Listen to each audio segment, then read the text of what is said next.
Prince Gajendra பாபுனுடைய சொல்லை நான் பயன்படுத்த வேண்டும் என்றால், இந்தியாவை ஆண்டு கொண்டிருக்கிற நரேந்திர மோடி முசோலினியை போன்றோம், ஹிட்லரை போன்றோம் இன்றைக்கு மாநிலங்களை ஒடுக்கிறார், சர்வதிகாரத்தை நோக்கி இந்திய அரசை நடத்துகிறார் என்று அவர் சொல்லியிருக்கிறார்.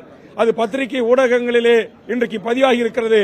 அதையும் சட்டமன்றத்திலே நான் பதிவு செய்து என்னுடைய கண்டனத்தை ஒன்றிய அரசுக்கும் யுசிசிக்கும் தெரிவித்து, மாண்புமிகு தமிழக முதலமைச்சர் அவர்கள் கொண்டு வந்திருக்கிற இந்த அரசினர் தீர்மானத்தை கட்சிகள் பாகுபாடின்றி ஒட்டுமொத்த தமிழ்நாட்டு அரசியல் கட்சிகளும் அமைப்புகளும் ஆதரிக்க வேண்டும்.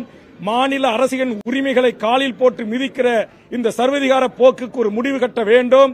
அதனால் தான் சொன்னேன், அடைந்தால் திராவிட நாடு இல்ல சுடுகாடு என்று சொன்ன திமுக, அதுபோன்று தந்தை பெரியார் தன் இறுதி உரையில் தமிழ்நாடு தமிழருக்கே என்று முழக்க வைத்த ஒரு தனித்த தேசிய இனம் தமிழர் இனம்.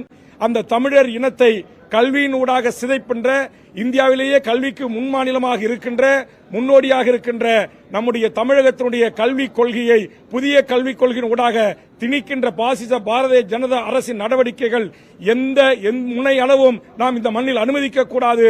அதற்காக நாம் ஒன்றாக நின்று போராடுவோம், அரசின் தோள் கொடுத்து துணை நிற்போம் என்ற கருத்தை சட்டமன்றத்தில் நான் பதிவு செய்திருக்கிறேன்.